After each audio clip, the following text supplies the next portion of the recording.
जो जिस भाषा को जानता है उसी भाषा में समझाया जाता है। मथुरा में एक चौबे जी थे, तो चौबे जी से कोई कहता चौबे जी, तो चौबे जी कहते हाँ जी। और कोई जाके दुकान पर कहता ओए चौबे, तो वो भी कहता हाँ बे। गोपाल जी, जो जिसकी भाषा समझता हो ना उसी भाषा में समझाना चाहिए। यदि तुम उसकी भाषा को बदल दोगे तो समझ में नहीं आएगा, ध्यान रखना।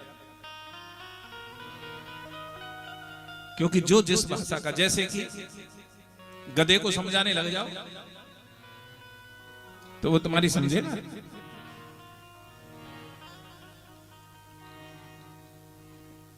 गुरुदेव कहते थे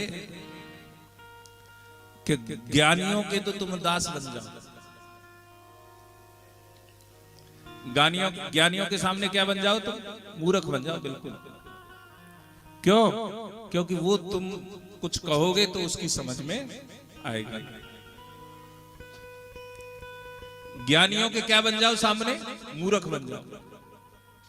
ऐसे दिखाओ जैसे तुम तो बिल्कुल अनपढ़ हो और वो बहुत बड़ा विद्वान है। क्यों?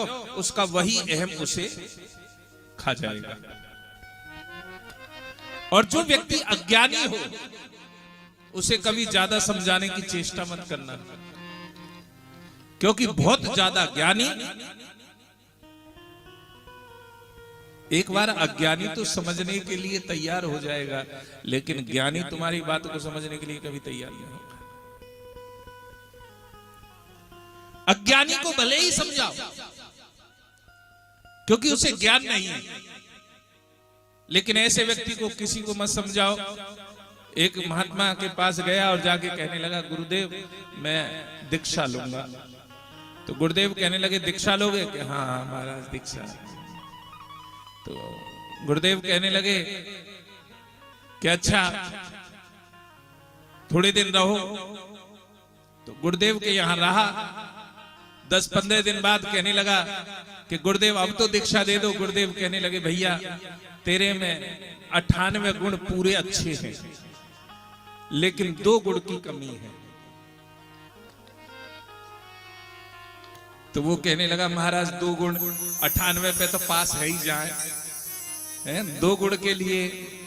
अच्छा महाराज है कौन से 2 गुण कम है मेरे में?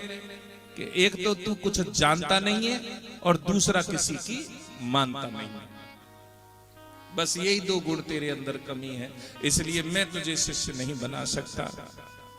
और यही 2 गुणों की परम आवश्यकता है। हमें कुछ जानना भी है और मानना भी है। आज यहां पर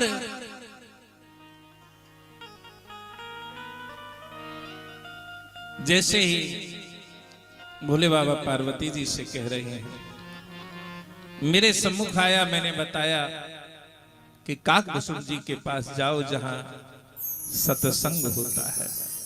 और वो स्थान कहां है? आज उत्तर दिशा की तरफ इशारा किया है। और जब उत्तर दिशा की तरफ में इशारा किया है तो गरुण जी को, पक्षीराज गरुण जी को आते हुए देखकर काकभूषण जी हर्षित हो गए हैं। ये है भक्त की सबसे बड़ी पहचान। अति आदर खगपति कर कीना, स्वागत पूछ सुवासन दीना। राम सिया राम जय जय राम।